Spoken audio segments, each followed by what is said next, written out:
নমস্কাৰ স্বাগতম জনাইছো আপুনি চাই আছে গাঁও চহৰ জিলাৰ খবৰ ষ্টুডিঅ'ত মই গীতাশ্ৰী পাকিস্তানৰ বালুচিস্তানত আত্মঘাতী বোমা বিস্ফোৰণৰ ঘটনা এখন যাত্ৰীবাহী ৰেলক টাৰ্গেট কৰিলে এখন যাত্ৰীবাহী ৰেলক খুন্দা আত্মঘাতী বোমাৰু বাহনৰ আৰু বিধ্বংসী বিস্ফোৰণত 23 গৰাকী লোকৰ মৃত্যু ঘটিছে গুৰুতৰভাৱে আহত হৈছে 47 গৰাকী যাত্ৰী এই ঘটনা পাকিস্তানৰ বিস্ফোৰণত মৃতকৰ সংখ্যা আৰু অধিক বৃদ্ধি পোৱাৰ আশংকা আছে বালুচিস্তানৰ কুৱেটাৰ সমন ফটাকৰ যি ৰেলৱে ষ্টেচন সেই ষ্টেচনতে এই বিস্ফোৰণ এখন আত্মঘাতী বোমা থকা গাড়ী সেই গাড়ীখনে গৈ ট্ৰেইনখনত খুন্দিয়ায় আত্মঘাতী বোমা বিস্ফোৰণত নিষিদ্ধ ঘোষিত সংগঠন বালুচ লিবাৰেশ্যন আৰ্মি জড়িত থকা বুলি স্বীকাৰ কৰিছে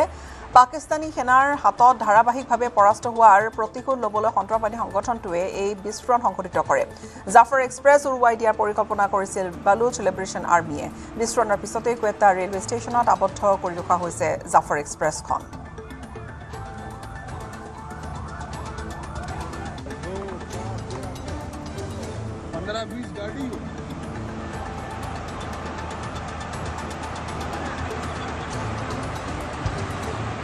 আৰু বিস্ফোৰণত বালুচ লিবাৰেশ্যন আৰ্মিয়ে দায়িত্ব স্বীকাৰ কৰিছে জাফৰ এক্সপ্ৰেছ উৰুৱাৰো পৰিকল্পনা কৰিছিলে কিন্তু বৰ্তমান সেই ৰেল ষ্টেচনটোতে ৰখা হৈছে জাফৰ এক্সপ্ৰেছখন আৰু 23 গৰাকী লোকৰ মৃত্যু ঘটিছে প্ৰায় অৰ্ধ শতাধিক আঘাতপ্ৰাপ্ত কিন্তু এতিয়াও বহুতৰে আঘাত খুবেই গুৰুতৰ আৰু ট্ৰেইনৰ ডবা কেনেকৈ বাগৰি পৰিছে চাওক বিধ্বংসী এই বিস্ফোৰণ য'ত 23 জন লোকৰ মৃত্যু ঘটিছে আত্মঘাতী বিস্ফোৰণ ঘটালে আৰু ইয়াৰ বাবে দায়িত্ব বালুচিস্তান লিবাৰেশ্যন আৰ্মিয়ে স্বীকাৰ কৰিছে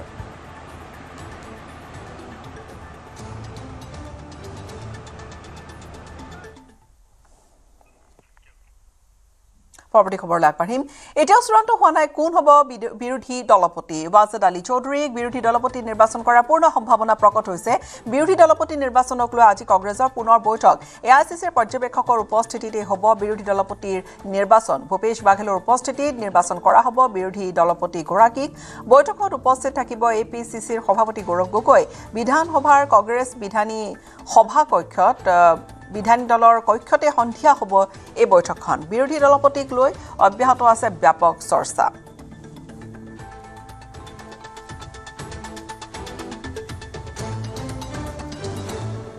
আমি হাইকমান্ডক অথৰাইজ কৰেছি হাইকমান্ড যাকে দিব আমি তাকে মানি ল'ম এইটো আমাৰ আৰম্ভণিৰ পৰা এইটো ষ্টেণ্ড বাকী মাজতে মিডিয়াৰ ফালৰ পৰা কিবা কিবি আহি আছে কিন্তু সেইটো আমাৰ ষ্টেণ্ড নহয় ষ্টেণ্ডটো আমাৰ এতিয়াও ঠিক আছে হাইকমান্ডক আমি দায়িত্ব অৰ্পণ কৰিছোঁ হাইকমান্ডে আমাক যাকে দিব তাকে আমি মানিম আপোনাৰ নামটো চৰ্চাত আছে চৰ্চাত আপোনালোকে মিডিয়াই আনিছে দলৰ মাজত কোনো আলোচনা হোৱা নাই আজি প্ৰথম আলোচনা আজি বৈঠকত কোন কোন উপস্থিত থাকিব আমাৰ ভূপেশ বাঘেল আমাৰ এআইচিচি পৰ্যবেক্ষক আৰু আমাৰ সভাপতিও যোৰহাটৰ পৰা আহি আছে গতিকে তেখেতেও থাকিব চাগে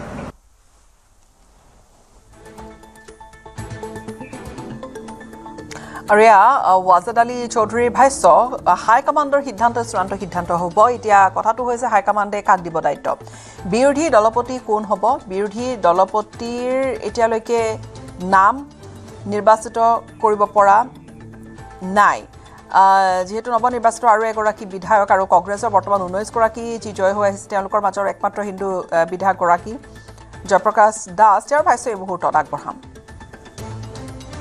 আমাৰ দলৰ নেতৃত্বই যি সিদ্ধান্ত ল'ব সেইটোৱে সিদ্ধান্ত মানে আপোনালোকক বৈঠকলৈ এনে মাতিছে আজি মাতিছে আমাৰতো আছিলে মিটিং আমাৰ 7টা বজাত মিটিং আছিলে আৰু তাতে আমাৰ অবজাৰ্ভাৰ আহিব বুলি গম পাইছে দলপতি আজি নিৰ্বাচিত হৈ যাব পাৰে সেইটো আৰু দিব কেনেকৈ গম পাওঁ সেইটো আৰু আমাৰ দলৰে সিদ্ধান্ত ল'ব সেইটো আমাৰ দলৰ নেতৃত্বই জানিব দেই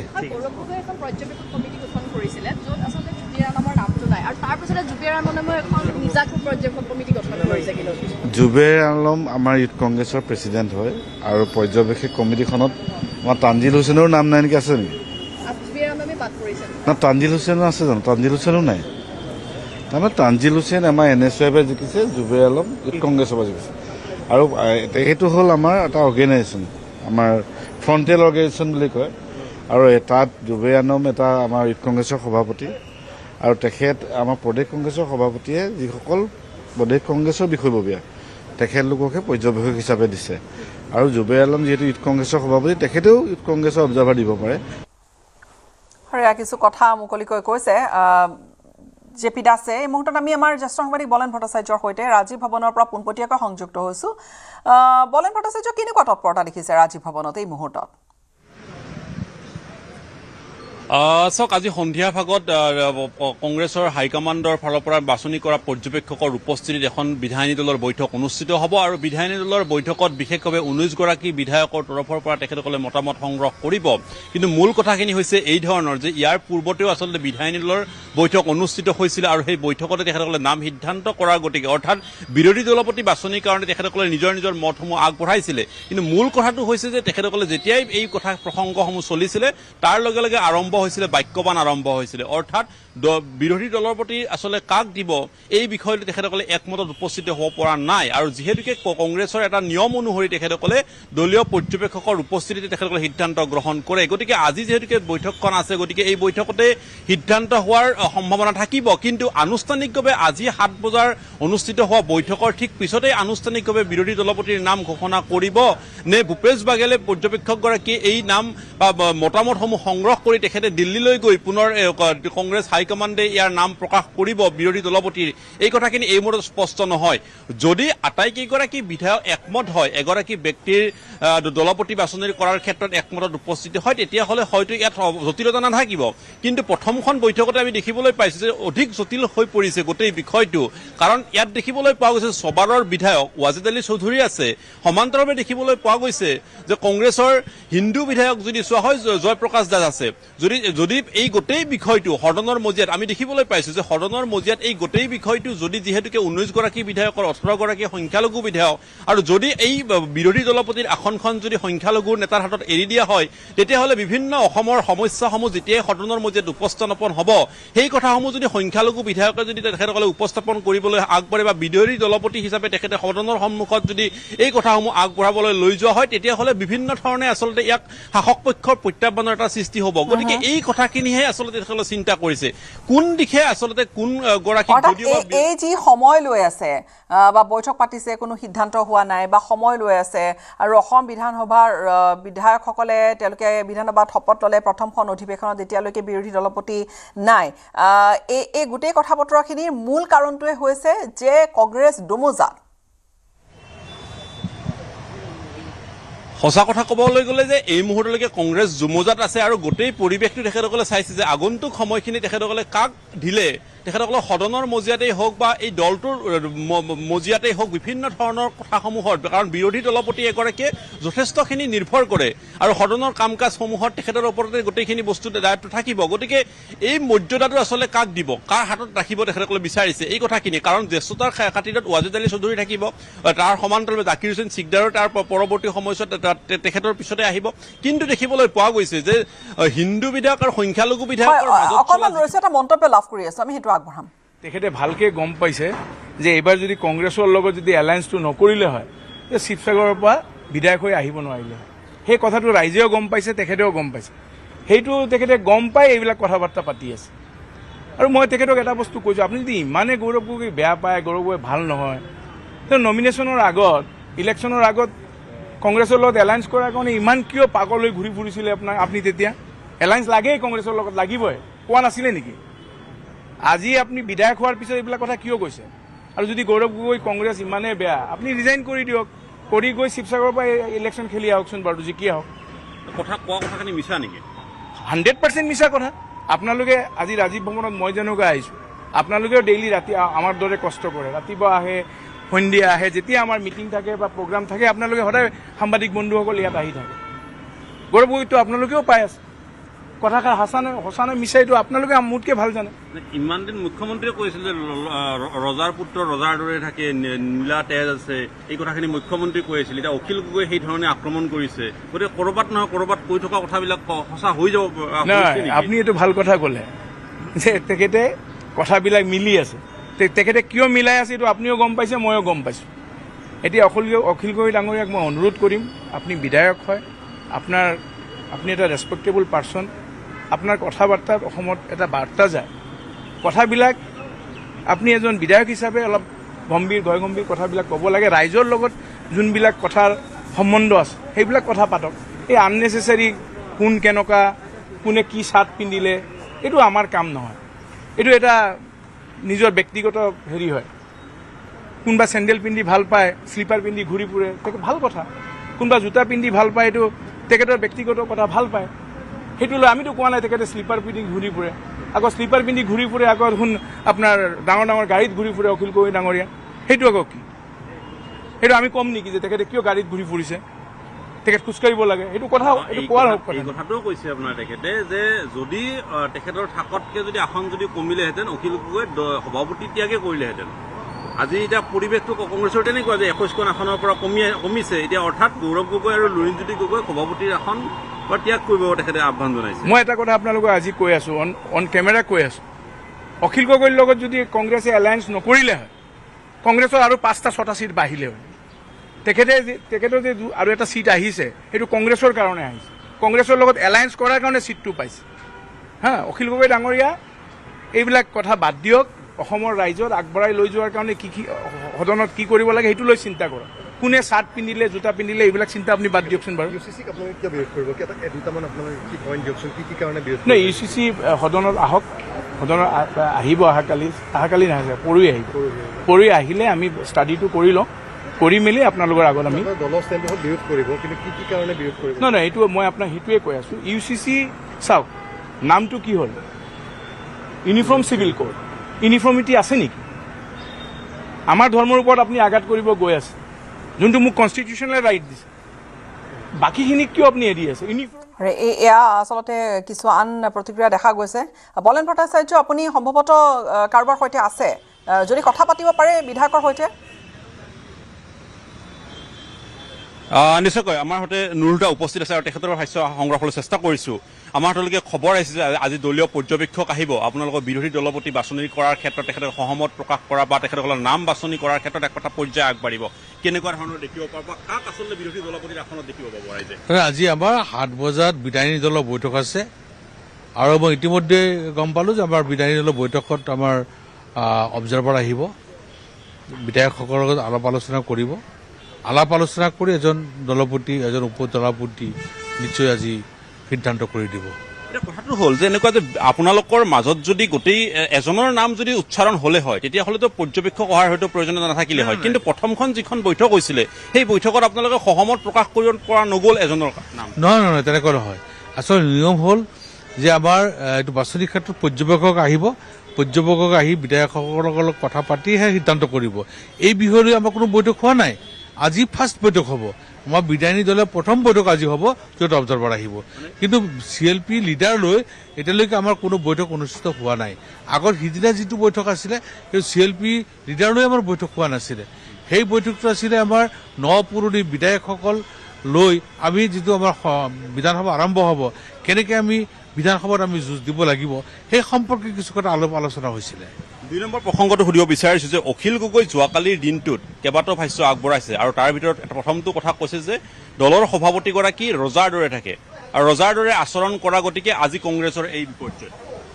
নাই, তেনেকুৱা নাই। তেওঁতো সভাপতি হিচাপে যি ধৰণে চলিব লাগে সেই ধৰণে চলি আছে। তেওঁতো ৰজাৰ দৰে থকাৰ কোনো কথা নাই। তেওঁ সকলোৰ লগত মিলা প্ৰীতিত আছে, সকলোৰ লগত কথা বতৰা কয়, সকলো শ্ৰেণীৰ নাগৰিকৰ লগত মতামত লৈহে তেওঁ আগবাঢ়ি গৈ আছে। গতিকে অখিল গগৈ এতিয়া মানে উঠি ৰজা বহি ৰজা হৈ গৈছে। তেওঁ যেতিয়া পাৰ পাই গ'ল, তেওঁ কংগ্ৰেছৰ বুকুচাত উঠি জিকি গ'ল, এতিয়া আৰু তেওঁ য'তে মতে কিছুমান কথা কৈ আছে। আৰু কিহৰ কাৰণে আচলতে এই ধৰণৰ মন্তব্য কৰা বুলি আপোনালোকে বিশ্বাস কৰিব লৈছে? আচলতে কাৰোবাক বেয়া পায়, কাৰোবাক ভাল পোৱা, সেইবিলাক কথা কৈ মিত্ৰতাত থকা দলটোৰ অখিল গগৈৰ দলৰ সভাপতি হিচাপে তেখেতে আপোনালোকৰ পৰামৰ্শ হ'ব পাৰে যে এনেকুৱা ধৰণৰ যদি কাম কাজ তেখেতে এৰে, ভৱিষ্যত দিনত হয়তো দলটো আগবাঢ়িব। ইতিবাচক বাৰ্তাৰে আপোনালোকে কিয় লোৱা নাই? নাই, পৰামৰ্শ ক'ত দিব? যেতিয়া আমাৰ বৈঠক হ'ব তেতিয়া পৰামৰ্শ দিব। মিডিয়াৰ সন্মুখত পৰামৰ্শ দিয়ে নেকি? মিডিয়াৰ সন্মুখত পৰামৰ্শ দিব বিচাৰিছে নেকি? তাৰমানে তেওঁ যে ফালৰি কাটি গৈ তেওঁ কংগ্ৰেছৰ বুকুচাত উঠি জয়লাভ কৰাৰ পিছত যে কংগ্ৰেছক মানে শেষ কৰি দিয়াৰ কাৰণে এটা প্ৰচেষ্টা চলাই আছে, সেইটোৰ তাৰ ইংগিত দিছে। তেখেতে এই কথাও উল্লেখ কৰিছে সভাপতি হৈ থকাৰ যেন এতিয়া এক প্ৰকাৰ মৰ্যাদাই নাই গৌৰৱ গগৈ। এই কথা না, সম্পূৰ্ণ মৰ্যাদা সহকাৰে আছে। কিয় মৰ্যাদা লাগিব? আমি সকলোৱে শ্ৰদ্ধা ভক্তি কৰি দিয়ক। তেওঁ মৰ্যাদা সহকাৰে আছে। সভাপতিৰ যেনেকৈ মৰ্যাদা পাবলৈ তেনেকৈ পাই আছে আৰু তেনেকৈ পাই থাকিব আৰু তেওঁ যেনে সভাপতি হিচাপে আন সদস্যসকল বা ৰাইজৰ লগত যেনেদৰে ব্যৱহাৰ কৰিব লাগে ঠিক তেনেদৰে কৰি আছে, তাতো কোনো তাৰতম্য নাই। এইটো মনে সজা কিছুমান কথা কৈ আমাৰ মাজত এটা ভাঙোনৰ সৃষ্টি কৰাৰ কাৰণে কোনোবাই প্ৰয়াস কৰি আছে। মানুহে তেখেতে কাঢ়া ইস্ত্ৰি মাৰে, ৰাইজৰ মাজলৈ নাযায়, ৰাইজৰ লগত হাত নিমিলায়, সাধাৰণ লোকৰ সৈতে কথা বতৰা নকৰে। যায় আপোনালোকে দেখা পাইছে নেকি? সাধাৰণ লোকৰ ওচৰত নাযায়, মানুহৰ মাজত নাযায়, সকলো সময়ত মানুহৰ মাজতে থাকে। এজন ব্যক্তি 126টা সমষ্টি, গতিকে সকলোৰ লগত এটা সময়ত সকলোৰ লগত লগ কৰাটো সম্ভৱ নহয়। গতিকে পৰ্যায়ক্ৰমে তেওঁ যিখিনি সময় দিব লাগে দলটোক সময় দি আছে, আমি তেওঁৰ প্ৰতি সন্তুষ্ট। ধন্যবাদ জনাইছো। আৰু এয়া নুৰুল হুদাৰ ভাষ্য। তেখেতে এই মুহূৰ্তত এটা কথা উল্লেখ কৰিছে, দলীয় পৰ্যবেক্ষক অহাটো এটা গতানুগতিক নিয়ম আৰু সেই উদ্দেশ্যে তেখেতে আজি ভূপেশ বাঘেল উপস্থিত হ'বহি আৰু তেখেতৰ উপস্থিতিতে এই বাছনি পৰ্ব আৰম্ভ। অৰ্থাৎ কংগ্ৰেছে ক'বলৈ বিচাৰে যে ইয়াৰ পূৰ্বৰ যিখন ৰাজীৱ ভৱনত বৈঠক অনুষ্ঠিত হৈছিলে বলেন ভট্টাচাৰ্য, সেই বৈঠকখন এনেকুৱা কোনো তাত কথা বতৰা হোৱা নাছিলে, আলোচনা, সেই বৈঠকখন বেলেগ আছিল। আজিহে মূল বৈঠকখন, বিধায়ী দলৰ আজিহে প্ৰথম বৈঠকখন বুলি তেওঁলোকে মন্তব্য কৰিছে। এয়া আচলতে দাবী কৰিছে, কিন্তু প্ৰথম বিধানসভাৰ অধিৱেশনৰ প্ৰথম দিনটোৰ দিনাখনে ৰাজীৱ ভৱনত বৈঠকখন অনুষ্ঠিত হৈছিলে আৰু সেই বৈঠকখনত দেখিবলৈ পোৱা গৈছে বিভিন্ন ধৰণৰ কথা বতৰাসমূহ পৰৱৰ্তী সময়ছোৱাত প্ৰকাশ হৈছে। এগৰাকী নৱনিৰ্বাচিত বিধায়কে দলৰ সভাপতিৰ ওপৰত আক্ৰমণ চলাবলৈ উঠিবই লগা এনেকুৱা ধৰণৰ পৰিৱেশৰ সূচনা হোৱা বুলি তেখেতে কথা ভিতৰলৈকে আহিছিলে। গতিকে এই কথাসমূহ তেখেতসকলে এৰাই চলিব বিচাৰিছে, কাৰণ দলৰ সভাপতিৰ ওপৰত যি ধৰণৰ অভিযোগ উত্থাপন কৰা হৈছে সেই কথাসমূহৰ পৰা তেখেতসকলে এৰাই চলি এক প্ৰকাৰ ক'ব বিচাৰিছে যে সেই দিনটোত তেখেতসকলৰ কোনো ধৰণৰ আলোচনা হোৱা নাই। বিপৰীতে আজিৰ দিনটোতে মূল আলোচনাৰ বিষয়সমূহ হ'ব আৰু আজিহে আচলতে দলৰ বিৰোধী দলপতি বাছনি হ'ব আৰু তাৰ পিছত কেন্দ্ৰীয় নেতৃত্বই হয়তো নাম ঘোষণা কৰিব চূড়ান্তভাৱে। দ্বিতীয়টো বিষয় হৈছে যে অখিল গগৈ যি ধৰণৰ যোৱাকালিৰ দিনটোতো আচলতে অখিল গগৈ আক্ৰমণ কৰিছিলে গৌৰৱ গগৈক, আৰু আক্ৰমণ কৰা সময়ছোৱাত ৰাইজৰ লগত থাকিবলৈকে এগৰাকী জননেতাৰ যি ধৰণৰ আচলতে ভাৱমূৰ্তি হ'ব লাগে সেই ভাৱমূৰ্তি সম্পূৰ্ণ তেখেতসকলৰ নাই, আৰু যাৰ কাৰণে আজিৰ শেহতীয়া নিৰ্বাচনৰ এই ফলাফল বিপৰ্যয় কংগ্ৰেছৰ বুলি তেখেতসকলে দাবী উত্থাপন কৰিছে। যদিওবা দেখিবলৈ পোৱা গৈছে কংগ্ৰেছী বিধায়কগৰাকীয়ে এই কথাসমূহ তেখেতে নাকচ কৰা দেখিব পোৱা গৈছে। হয়, বলেন ভট্টাচাৰ্য, আমি পৰৱৰ্তী সময়ছোৱাত পুনৰ আপোনাৰ সৈতে সংযুক্ত হ'ম। এই মুহূৰ্তত বিদায় লৈছোঁ। মুঠৰ ওপৰত কংগ্ৰেছে এতিয়াও থিৰাং কৰিব পৰা নাই। অৱশ্যে কংগ্ৰেছে ক'বলৈ বিচাৰে যে ইয়াৰ পূৰ্বৰ বৈঠকখন তেনেকুৱা কোনো বৈঠক নাছিল, আজিহে প্ৰথমখন বৈঠক বহিব আৰু য'ত অসম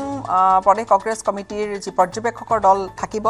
আৰু ভূপেশ বাঘেল থাকিব, এই ধৰণে শীৰ্ষ নেতৃত্বৰ উপস্থিতিত বিৰোধী দলপতিৰ নাম তেওঁলোকে ঘোষণা কৰিব।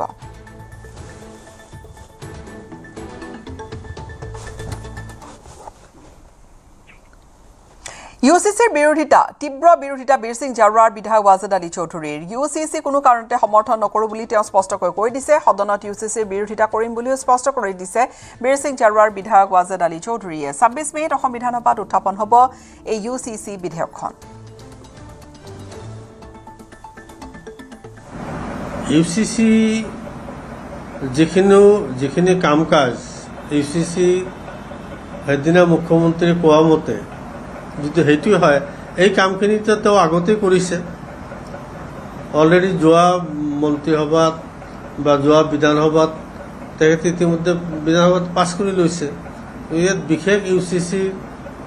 থাকিবলগীয়া একো নাই। গতিকে ইউচিচিখন আমি ছাপৰ্টো নকৰোঁ। ছাপৰ্ট এইকাৰণে নকৰোঁ যে আমাৰ সংবিধানৰ কিছুমান অধিকাৰ, আমাৰ মুছলিম শৰীয়ত মতে কিছু কথা আছে, এইবিলাক আমাৰ নামানি ইউচিচি গঠন কৰি আছে। গতিকে এইটো আমি ছাপৰ্ট কৰাৰ প্ৰশ্নটোই নাহে।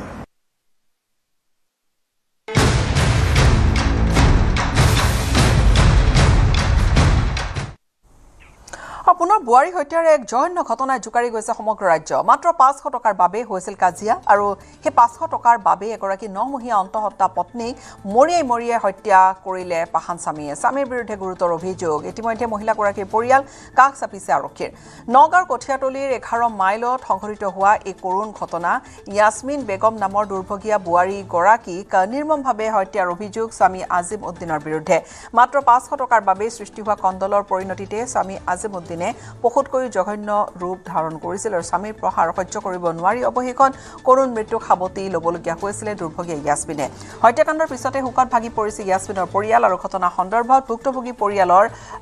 পৰা দাবী তেওঁলোকে ইতিমধ্যে পাহান স্বামী আজিজ উদ্দিমৰ বিৰুদ্ধে এখন এজাহাৰ দাখিল কৰিছে সমান্তৰালকৈ উচিত শাস্তিৰ দাবী তুলিছে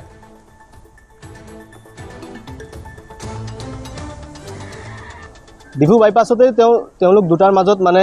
কিবা এটা বাকবিতণ্ড হৈছে কাজিয়াৰ সূত্ৰপাত ঘটিছে টকা 500ৰ কাৰণে তেওঁ বোলে ইয়াত কিবা কাম কৰি আছিলে আৰু টকা 500 কাবাৰ তাত মানে থাকি গ'ল চাগে আৰু সেই 500 টকা লৈ পেলাই পত্নীৰ লগত মানে কিবা তৰ্ক বিতৰ্ক কৰি আছিলে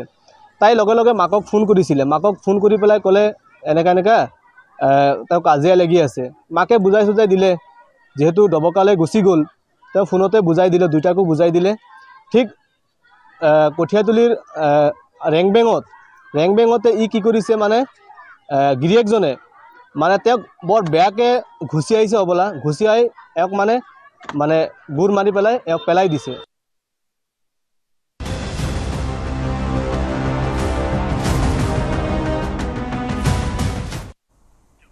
আৰু পলাশবাৰীৰ যি এক ভয়ংকৰ পথ দুৰ্ঘটনা সংঘটিত হ'ল দুখন বাইকৰ মুখামুখি সংঘৰ্ষৰ 4 যুৱকে মৃত্যুক আঁকোৱালিছে দুজনৰ থিতাতে মৃত্যু হৈছে মাজনিশা বজাৰা পাৰত দুখন বাইকৰ হৈছিল মুখামুখি সংঘৰ্ষ এখন বাইক হৈছে R15 বাইক আৰু আনখন হৈছে পালচাৰ N250 বাইক এই দুয়োখন বাইকৰে মুখামুখি সংঘৰ্ষ মাজিৰগাঁৱৰ জ্যোতি কলিতাৰ থিতাতে মৃত্যু ঘটিছে ৰঙামাটি দোকানীপাৰাৰ নিখিল দাসৰো দুৰ্ঘটনাস্থলীতে মৃত্যু ঘটিছে পশ্চিমবংগৰ চন্দন জান্নাৰো ঘটনাস্থলীতে মৃত্যু ঘটিছে নলবাৰী বেলখৰৰ অৰ্ণৱ বৰ্মনৰ GMCHত মৃত্যু ঘটিছে আৰু GMCHত বৰ্তমান সংকটজনক অৱস্থাত আছে দীপাংকৰ কলিতা নামৰ আনজন যুৱক তেওঁ চিকিৎসাধীন মৃত অৰ্ণৱ মিৰ্জাৰ প্লাষ্টিক পাইপৰ কোম্পানীত কৰ্মৰত হৈ আছিল R15 এই বাইকখনত আছিল অৰ্ণৱ বৰ্মন আৰু পশ্চিমবংগৰ চন্দন জান্না আৰু দুৰ্ঘটনাগ্ৰস্ত এই পালচাৰ N250 বাইকখনত আছিল 3জন বন্ধু তেওঁলোকে ৰঙামাটিৰ দোকানপাৰাত বিহুৰ অনুষ্ঠান চাই ঘৰমুৱা হৈছিল বাইকখনত উঠি আহিছিল নিখিল দাস জ্যোতি কলিতা আৰু দীপাংকৰ কলিতা ইয়াৰ দীপাংকৰ কলিতা বৰ্তমান জীৱন মৃত্যুৰে যুঁজি আছে GMCHত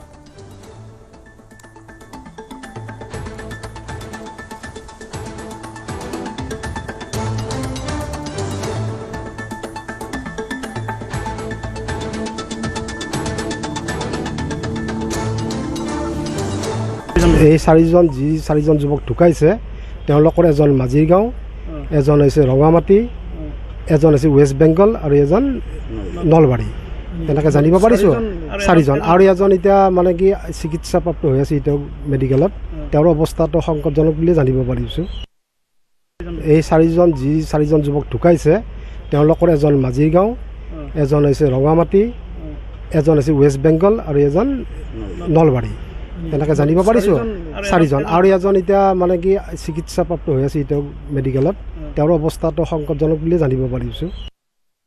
মানে একেলগেতো অৰ্ণৱৰ লগতো কাম কৰোঁ মই চন্দনৰ লগতো কাম কৰোঁ আচলতে ঘটনাটো কেনেকুৱাকৈ শুনিছা কি কথা এইটো কোৱা শুনা মানে মই মৰ্ণিং টাইমত শুনিছোঁ ফোন মাৰিছে যে এনেকৈ এক্সিডেণ্ট হৈছে মোৰ লগৰকেইটাই এনেকৈ ফোন কৰিছে মোৰ লগৰ এজনে এনেকৈ গম পাইছোঁ বাকী 3জন কি একেলগে কাম কৰে নেকি হয় তিনি একেলগে কাম কোনে কোনে এই চন্দন জানা আৰু অৰ্ণৱ বৰ্মন আৰু আমি যোৱা নিশা 1 বজাত আমি এটা ইনফৰমেশ্যন পাওঁ যে মিৰ্জা পলাশবাৰী ৰোডৰ ছানফাৰ্মাৰ সন্মুখত এটা দুৰ্ঘটনা সংঘটিত হৈছে ঘটনা আমি খবৰ পোৱাৰ লগে লগে আমাৰ পলাশবাৰী থানাৰ এটা টীম ঘটনাস্থলীত উপস্থিত হয় আৰু তাত আমি দুখন বাইকৰ এক্সিডেণ্টটো হোৱা বুলি আমি দুখন বাইক আৰু লগত 5জন মানুহ তাত দেখা পাওঁ লগে লগে আমাৰ পাৰ্টিয়ে তেওঁলোকক হস্পিটেললৈ লৈ আনে পলাশবাৰী CHলৈ য'ত ডক্টৰে 3জনক মৃত বুলি ঘোষণা কৰে আৰু বাকী 2জনক আমি বেটাৰ ট্ৰিটমেণ্টৰ কাৰণে ডক্টৰে GMCলৈ ৰেফাৰ কৰে কিন্তু GMCত তাৰে এজনৰ তাতে মৃত্যু হয় আৰু এজনৰ চিকিৎসাধীন অৱস্থাত আছে এতিয়া সেইফালে মহানগৰীত পুনৰ হিট এণ্ড ৰানৰ যি ঘটনা লখৰাত অচিনাক্ত বাহনৰ খুন্দা 2 বাইক আৰোহীৰ মৃত্যু ঘটে লখৰাত জালুকবাৰী অভিমুখী ছাৰ্ভিচ লেনতে সংঘটিত হোৱা এই ভয়ংকৰ পথ দুৰ্ঘটনাটো দ্ৰুতবেগী অচিনাক্ত বাহনে মহতিয়াই নিছিল পালচাৰ বাইকত উঠি অহা 2 যুৱকক দুৰ্ঘটনাত মৃত্যু হোৱা এজন যুৱক হৈছে ঋতুৰাজ কলিতা তেওঁৰ পৰিচয় উদ্ধাৰ হ'ল কিন্তু আনগৰাকীৰ পৰিচয় বহু পলমকৈ উদ্ধাৰ হ'ল দুৰ্ঘটনাত পতিত বাইকখনৰ নম্বৰ AS03 Z4012 ইপিনে 2 বাইক আৰোহীক মহতিয়াই ঘটনাস্থলীৰ পৰা পলায়ন কৰা দুৰ্ঘটনা সংঘটিত কৰা বাহনৰ চালকজন ইতিমধ্যে চালকক বিচাৰি আৰক্ষী অভিযান চলাইছে ঘটনাস্থলীত বশিষ্ঠ যান বাহন আৰক্ষী উপস্থিত হৈ মৃতদেহ দুটা মৰণোত্তৰ পৰীক্ষাৰ বাবে GMCHলৈ প্ৰেৰণ কৰে লগতে হিট এণ্ড ৰানৰ ঘটনা সন্দৰ্ভত আৰক্ষী অব্যাহত ৰাখিছে তদন্ত ইপিনে মহানগৰীৰ কিলাৰ হাইৱেত পৰিণত হৈছে 27 নম্বৰ ৰাষ্ট্ৰীয় ঘাইপথ উড়ন্ত বাহন চালকৰ অটপালিৰ ফলতে 27 নম্বৰ ৰাষ্ট্ৰীয় ঘাইপথত সংঘটিত হ'বলৈ ধৰিছে ধাৰাবাহিক পথ দুৰ্ঘটনা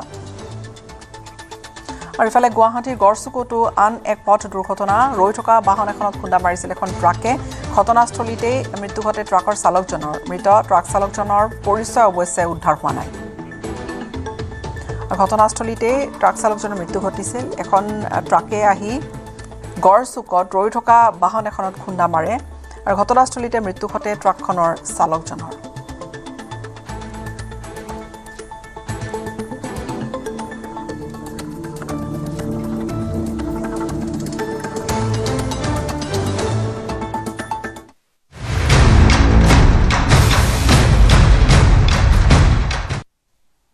নগাঁৱৰ বৰঘাটত ডাম্পাৰৰ খুন্দাত মৃত্যু হৈছে দম্পতীৰ চিকিৎসালয়ত মৃত্যুৰে যুঁজিছে 6মহীয়া কণমানি সন্তানে বৰঘাট বাইপাছত শনিবাৰে সংঘটিত হৈছিল এক ভয়ংকৰ পথ দুৰ্ঘটনাত থিতাতে প্ৰাণ গৈছিল কবিতা ইংটিপি নামৰ এগৰাকী মহিলাৰ শনিবাৰে সংকটজনক অৱস্থাত চিকিৎসালয়ত ভৰ্তি কৰা হৈছিল আহত পিতৃ আৰু সন্তানক দেওবাৰে পুৱা শেষ নিশ্বাস ত্যাগ কৰিলে মাইৰাম সিংনাৰে মৃত দম্পতীৰ আছিল 2টি সন্তান নগাঁৱৰ হোষ্টেলত থকা ডাঙৰ সন্তানৰ খবৰ কৰিবলৈ আহিছিল এই পৰিয়ালটো কাৰ্বি আংলঙৰ পৰা ঘৰলৈ উভতি যোৱাৰ পথতেই ডাম্পাৰে মহতিয়াই লৈ যায় এই পৰিয়ালটোক দুৰ্ঘটনা সংঘটিত কৰা ডাম্পাৰখনৰ নাছিল বৈধ নথিপত্ৰ গাড়ীখনৰ পঞ্জীয়নৰ ম্যাদ উকলি গৈছিল কেতিয়াবাই ডাম্পাৰখনৰ গৰাকী জেহেৰুল ইছলামে অবৈধভাৱে সৰবৰাহ কৰিছিল শিল আৰু বালি দুৰ্ঘটনা সংঘটিত কৰি পলায়ন কৰিলে ডাম্পাৰখনৰ চালকজনে পূৰ্বেও জেহেৰুল ইছলামৰ ডাম্পাৰে সংঘটিত কৰিছিল কেইবাটাও পথ দুৰ্ঘটনা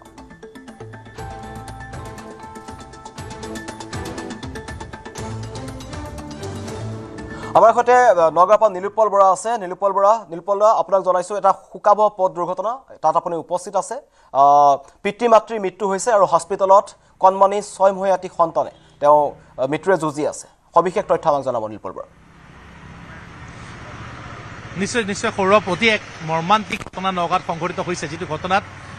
এটি পৰিয়াল সম্পূৰ্ণভাৱে নিঃশেষ হৈ গৈছে মই পুনৰ কৈছোঁ যে মাইৰাম সিংনাৰ ইতিমধ্যে আজি পুৱাৰ মৃত্যু হৈছে তেওঁৰ পত্নী কবিতা ইংটেপি হিতাতে নিহত হৈছিলে 6মহীয়া যিটো সন্তান আছে সেই সন্তানটো এতিয়াও নগাঁও চিকিৎসা মহাবিদ্যালয়ত মৃত্যুৰে যুঁজি আছে তেওঁলোকৰ এটি পুত্ৰৰ খবৰ ল'বলৈ আহিছিলে নগাঁৱৰ ৰাঙলুত থকা যি ইয়াত অধ্যয়ন কৰিছিলে তেওঁ পুত্ৰৰ খবৰ ল'বলৈ আহিছিলে আৰু এই ঘটনা সংঘটিত কৰা যিখন ডাম্পাৰ আছে সেইখন ডাম্পাৰ মই দেখুৱাইছোঁ এইখন যিখন ডাম্পাৰ AS31 যিখন ডাম্পাৰ হৈছে এই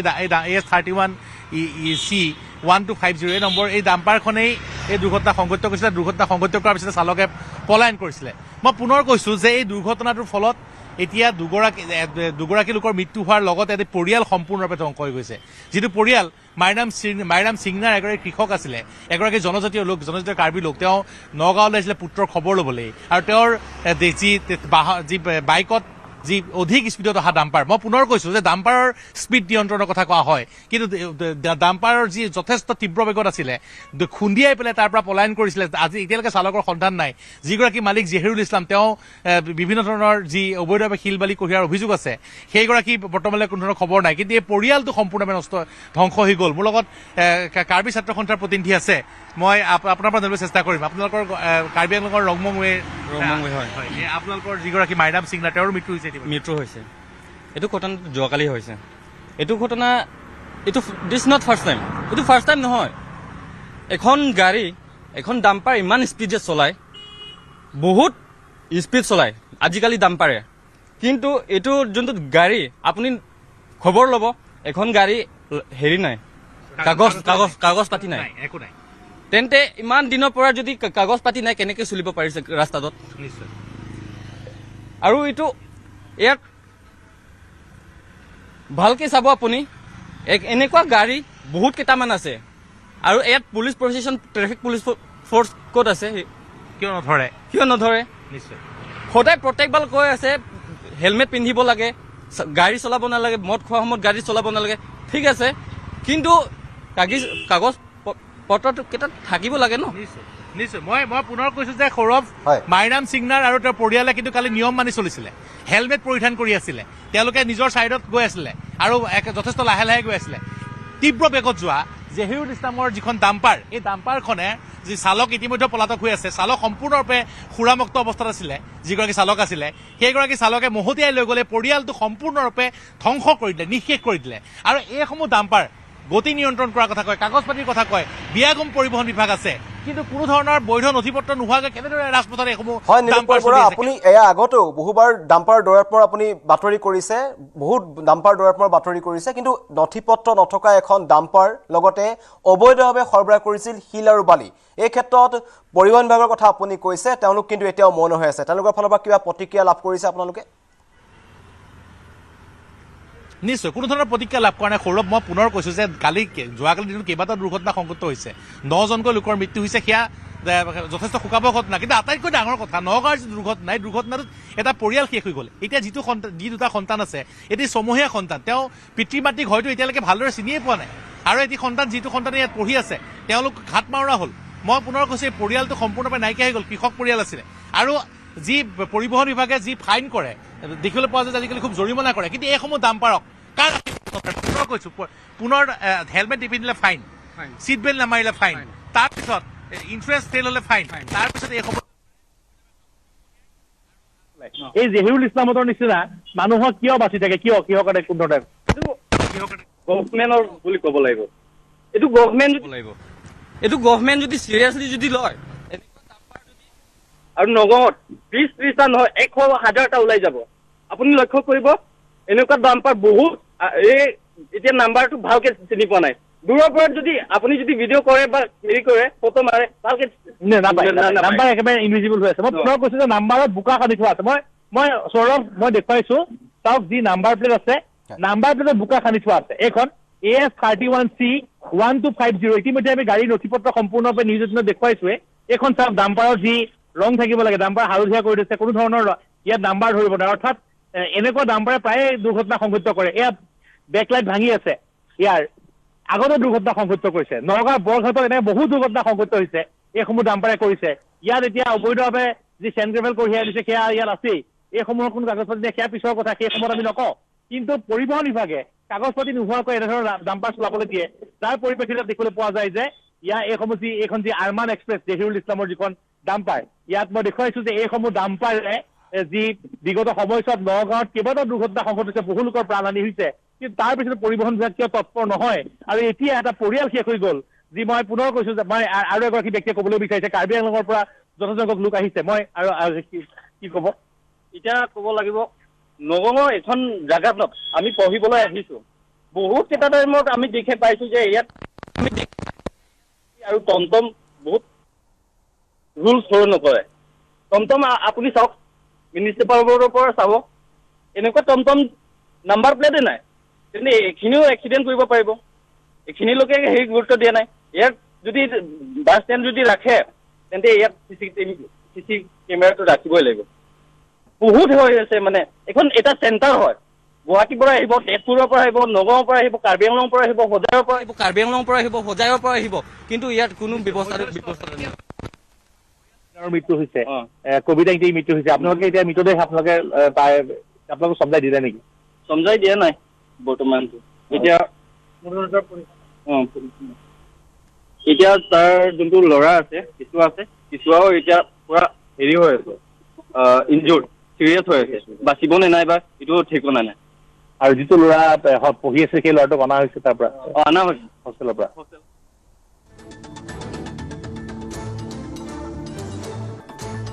এক ভয়ংকৰ পথ দুৰ্ঘটনা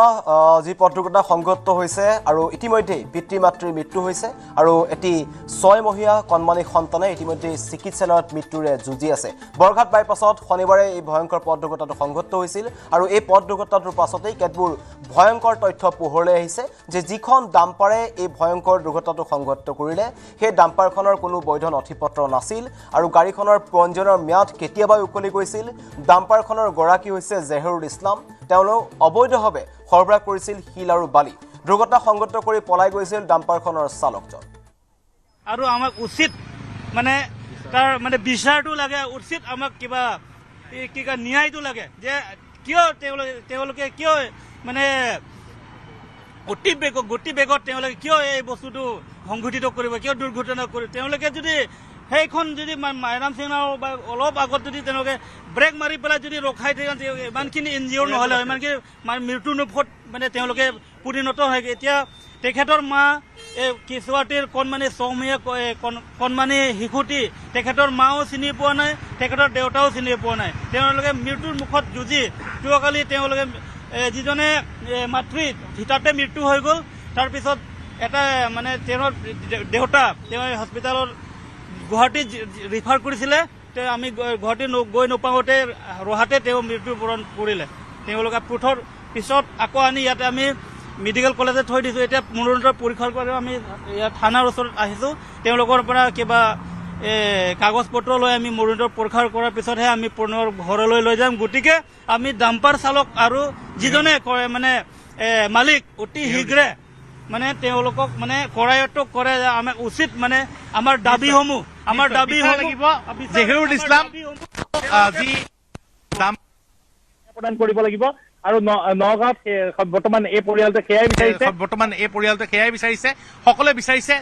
যে তীব্ৰ বেগত ডাম্পাৰ চলাই পেলাই যি ধৰণে এটা পৰিয়ালৰ জীৱন নিঃশেষ কৰি দিয়া হ'ল ইয়াৰ এটা বিচাৰ হওক আৰু এনেধৰণৰ যে ঘটনা সংঘটিত কৰিবলৈ কোনো সাহস নকৰক সেয়াই সকলোৱে বিচাৰিছে সৌৰভ নিৰূপল বৰা এই জেহৰুল ইছলাম বুলি যিজন ব্যক্তিৰ কথা আপুনি কৈছে যিজনৰ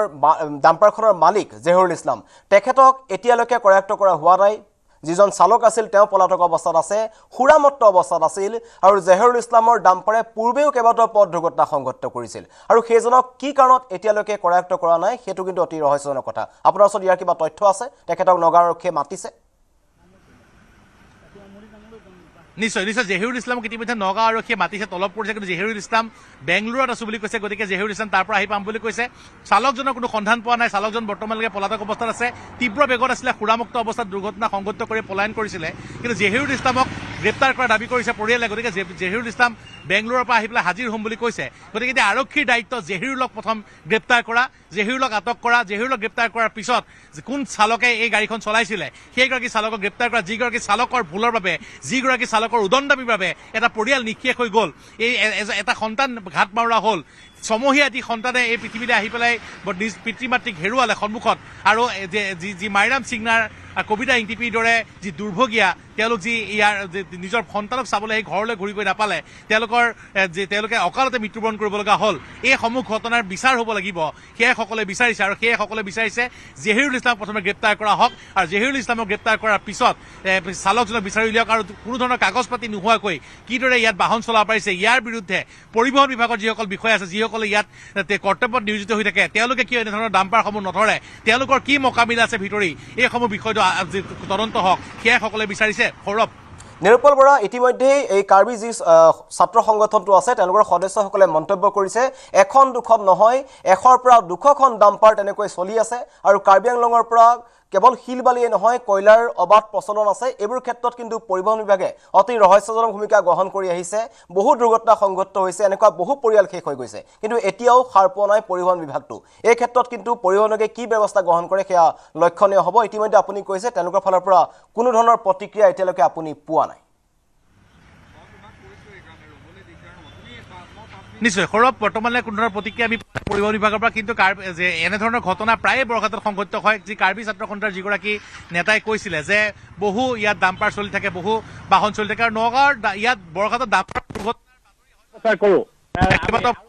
যিসমূহ ডাম্পাৰে দুৰ্ঘটনা সংঘটিত কৰে অধিকাংশ ডাম্পাৰ চালকেই সুৰামুক্ত অৱস্থাত থাকে, কোনো ধৰণৰ কাগজ পাতি নাথাকে, অবৈধ শিলবাৰী সৰবৰাহ কৰে। এই বিষয়সমূহত পৰিবহণ বিভাগে কিয় মাত মাতে সেয়া ৰহস্যৰ বিষয়ে এতিয়া বুজিবলৈ বাকী নাই যে এনেধৰণৰ যিসমূহ কাগজ পাতি নোহোৱা বাহন চলিবলৈ যি সুবিধা কৰি দিছে, ৰাজপথত যেতিয়া হেলমেট টিপি থাকে কোনোবা এজন দুখীয়া ল'ৰা যায় 2,000 টকা 1,000 টকা ফাইন লয়, ৰাজপথত যেতিয়া ছিট বেল্ট নমৰাকৈ কোনোবা দুখীয়া ল'ৰা যায় 1,000 টকা ফাইন লয়। কিন্তু এনেধৰণৰ ডাম্পাৰ, এনেধৰণৰ জেহিৰুল হতৰ দৰে শিলবাৰী অবৈধভাৱে কঢ়িয়াই অনা যিসমূহ ডাম্পাৰ কোটি কোটি টকা যিসমূহ মালিক আছে তেওঁলোকৰ পৰা কিয় ফাইন ল'বলৈ সাহস নকৰে, তেওঁলোকক কিয় নাকি নলগায় সেয়া হয়তো কাৰো বুজিবলৈ বাকী নাই। গতিকে এই জনজাতীয় পৰিয়ালটোক ন্যায় প্ৰদান কৰিব লাগিব, এই ঘাটমাৰা সন্তানকেইটাৰ দায়িত্ব ল'ব লাগিব। এই ঘাটমাৰা সন্তানকেইটাক পৃথিৱীত কোনে ডাঙৰ দীঘল কৰিব তাৰ দায়িত্ব ল'ব লাগিব চৰকাৰে, আৰু তাৰ দায়িত্ব লোৱাৰ বাবে আৰু যাতে ভৱিষ্যতে এনেধৰণৰ কোনো সন্তান ঘাট মৰা নহয় তাৰ দায়িত্ব এখন চৰকাৰে ল'ব লাগিব, তাৰ বিৰুদ্ধে ব্যৱস্থা গ্ৰহণ কৰিব লাগিব, নাকি লগাব লাগিব জেহিৰুলতৰ দৰে একাংশ অসাধু ব্যৱসায়িক। তেতিয়াহে কিন্তু ভৱিষ্যতে সকলো সন্তানৰ। ধন্যবাদ জনাইছোঁ নীলপল বৰা, পুনৰ আপোনাৰ সৈতে সংযুক্ত। খবৰধাৰা অব্যাহত ৰাখিম, সময়খিনিত এটা বিৰতিৰ।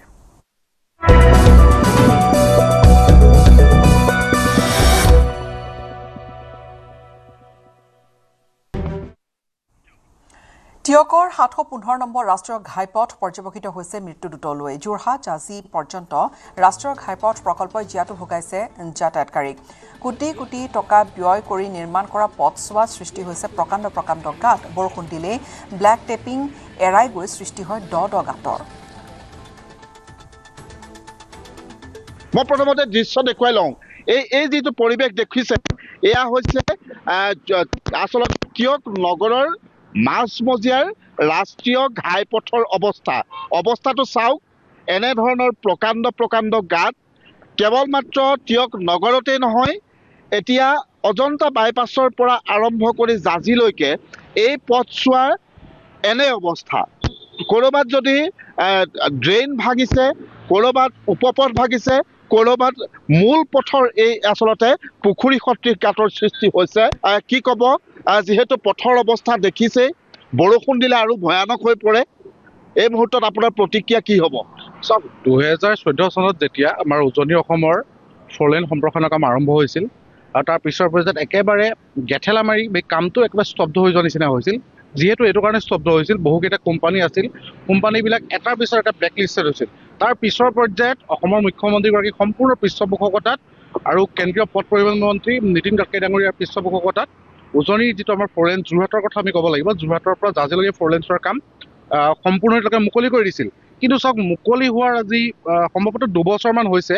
এই 2 বছৰত ৰাষ্ট্ৰীয় ঘাইপথৰ যিটো পৰিৱেশ, এই পৰিৱেশে আচলতে আমাক আচৰিত কৰি তুলিলে। আৰু যিটো NHADCL নামৰ যিটো বিয়াগম যিটো বিভাগ, NHADCLৰ তদাৰকত যিহেতু ফ'ৰলেন সম্প্ৰসাৰণৰ কাম চলি আছিল, সেই NHADCLৰ যিসকল জেনেৰেল মেনেজাৰ আছে বা যিসকল উচ্চপদস্থ বিষয়া, তেওঁলোকৰ ক'ৰবাত তেওঁলোকৰ যিটো সোপা ধোলা নীতি, যিটো তেওঁলোকৰ দুৰ্নীতিপৰায়ণ মনোভাৱ, সেইবিলাকৰ আজি যিটো প্ৰমাণ হৈছে, যিটো আমি আগতেও কৈছিলোঁ যে ফ'ৰলেন সম্প্ৰসাৰণৰ কাম ঠিকেই কৰিছে, কিন্তু তেওঁলোকৰ যিবিলাক কাম নিম্ন মানদণ্ডৰ হৈছিল। আমি আগতেও NHADCL অসমৰ মুখ্যমন্ত্ৰীগৰাকীক আমি অনুৰোধ জনাইছিলোঁ, টিয়কৰ ৰাইজ কৈ আহিছিল, কিন্তু আজি প্ৰমাণ হৈছে। চাওক, আজি বৰষুণ এজাক দিলে যিটো পথৰ যিটো দুৰৱস্থা, গাড়ীখন লৈ বা বাইকখন লৈ মানুহ যাবলৈ একেবাৰে অসমৰ্থ। আৰু চাওক, প্ৰকাণ্ড প্ৰকাণ্ড গাঁতৰ সৃষ্টি হৈছে, বহুত দুৰ্ঘটনা সাক্ষী আমি নিজে এইটো ৰাস্তাত। গতিকে আমি অনুৰোধ জনাম, এতিয়া এটা ৰিপেয়াৰিং কোম্পানী আছে, কিবা JB কনষ্ট্ৰাকশ্যন নামৰ কোম্পানী এটা, আমি তেওঁলোককো অনুৰোধ জনাব বিচাৰিছোঁ অতি সোনকালে যিবিলাক ৰিপেয়াৰিং কাম আছে, যিবিলাক গাঁতৰ সৃষ্টি হৈছে, এইবিলাক অতি সোনকালে ক্ষিপ্ৰতাৰে তেওঁলোকে কৰিব লাগে। আৰু যোৰহাটৰ মাননীয় জিলা আয়ুক্ত আৰু নতুনকৈ যিহেতু টিয়ক সমষ্টিৰ বিধায়ক নিৰ্বাচিত হৈছে, তেখেতে এই পথটোৰ কাৰণে কিন্তু মাত মাতিব লাগে, এইটো কাৰণে যিটো তেখেতৰ একেবাৰে ঘৰৰ সন্মুখতে বা যিটো ফ'ৰলেন 715 নং উজনি অসমত ফ'ৰলেনৰ যিটো নিৰ্মাণৰ কাম একেবাৰে নিম্নমানৰ হৈছে। গতিকে বিধায়কগৰাকীক আমি অনুৰোধ জনাম, তেখেতে এই বিষয়টো যিসকল বিভাগীয় বিষয়া আছে তেওঁলোকৰ পৃষ্ঠপোষকতাত তেওঁলোকক সন্মান কৰি এই ৰাস্তাটো আমাক ভাল কৰি দিব লাগে।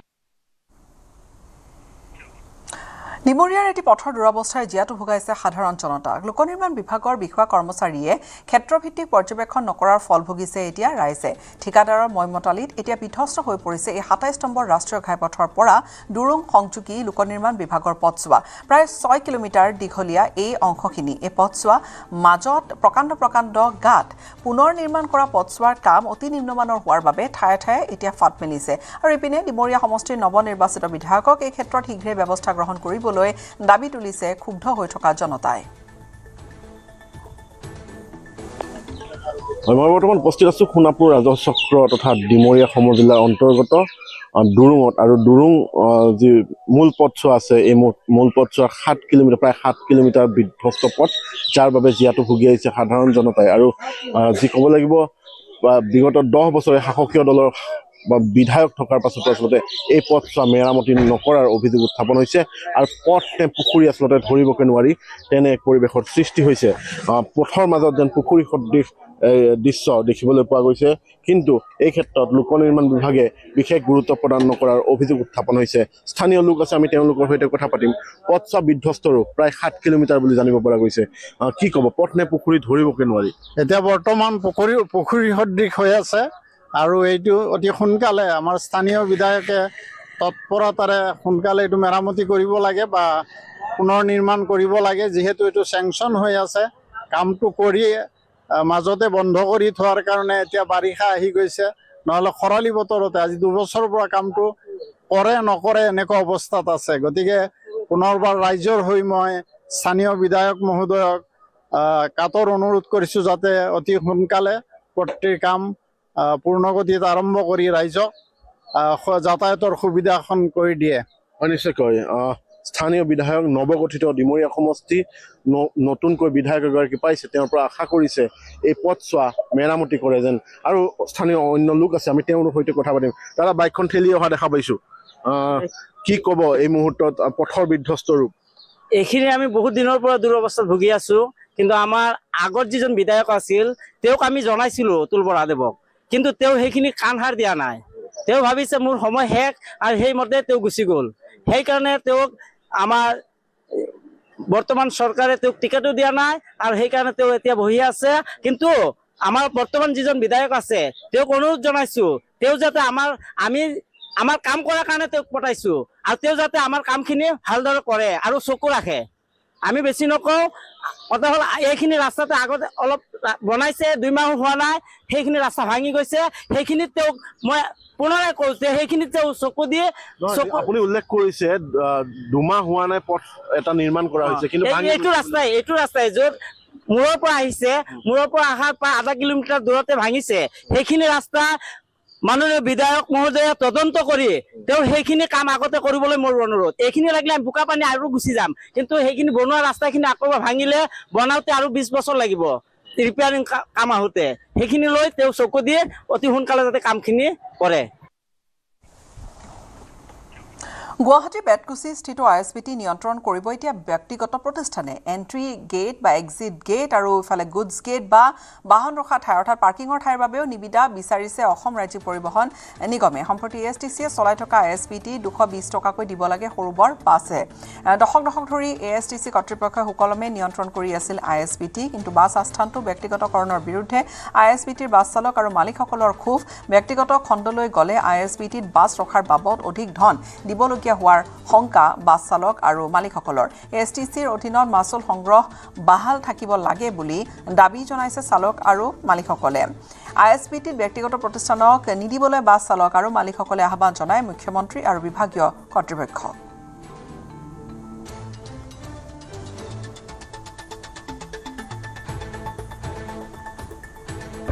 এতিয়া শুনিবলৈ পাইছোঁ আমাৰ ISBT গোটেইখিনি প্ৰাইভেট হ'বলৈ হৈছে সেইটোতো আমাৰ সমস্যা আছে সমস্যা মানে কেনেকুৱা ধৰণৰ আজি আমি 220 টকা ইয়াতে যাওঁতে দি যাওঁ আমি সুবিধা কি পাইছোঁ বাৰু ISBTত বাথৰুমত গ'লে আমি পইচা দিব লাগে যিমান বাৰ যাওঁ তিমানবাৰে পইচা লয় কিন্তু আমাৰ গাড়ী ষ্টাফৰ একো সুবিধা নাই 2 নম্বৰ কথা প্ৰাইভেট হ'বলৈ গ'লে আজি যিটো 220 টকা দি আছোঁ সেই পইচাটো যাই কিনে ডাবল হ'বগৈ সমস্যা মালিকবিলাকৰো আছে মালিকবিলাকৰ লছ সেইটো পইচা মালিকবিলাকে দিব লাগিব আৰু 2 নম্বৰ কথা হ'ল কি এই যে আমি গোটেই ৰাতিটো গাড়ী চলাই সেইকাৰণে কামাইখিনি আনি মালিকক দিওঁ মালিকে আমাক খৰাকি দিয়ে আমি যদি ক'ৰবাত খৰচা কৰি যাওঁ তাৰ পৰা বচাইহে মালিকে আমাক 2 টকা দিয়ে সেই 2 টকাটোৰ পৰা আমি 1 টকা পাম তেলৰ দাম বাঢ়িছে গাড়ী ভাড়া বৃদ্ধি হোৱা নাই হয়নে নহয় বাৰু গেটত প্ৰাইভেট হৈ যাব 200 জেগাত 600 টকা ল'ব সেইটো আমি কামাই কৰি আনি দিয়া পইচাৰ পৰাটো দিব হয়নে নহয় বাৰু সমাধানটো ক'ৰ পৰা ওলালে একো নাই কি আহ্বান জনাব এতিয়া আহ্বান চৰকাৰে যেনেকুৱা চলাই আছিলে আমাৰ STCৰ আণ্ডাৰত চলাই আছিলে যিটো আমি STCৰ পৰা সুবিধা পাই আছিলোঁ সেইখিনি ভালেই পাই আছিলোঁ ক'বলৈ গ'লে, কিন্তু তাতে অলপ উন্নতমূলক হ'ব লাগে। কিন্তু এইবিলাক প্ৰাইভেট হৈ গ'লে এতিয়া আমাৰ যে ইমান ড্ৰাইভাৰবিলাকে যে গাড়ী চলাই আছে সিহঁতৰ কি হ'ব? আমি কেইটকা খৰাকি পাওঁ? মণিপুৰত উগ্ৰপন্থীৰ বিৰুদ্ধে একত্ৰিত যুৱ প্ৰজন্ম কুকি উগ্ৰপন্থীৰ পৰা মণিপুৰক মুক্ত কৰাৰ দাবীৰে উলিয়ালে এক বিশাল bike rally.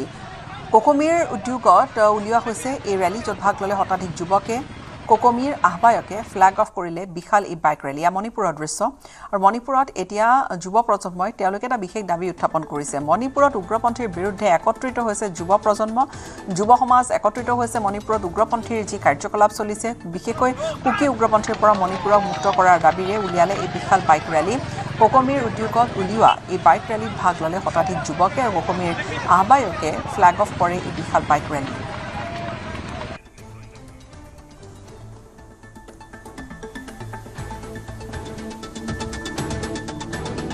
I'm Kram Malang Mitei, convener, Kokomi Student Front. Today, Kokomi Student Front organized this bike rally on the theme to save Manipur from Chinkuki narco-terrorism.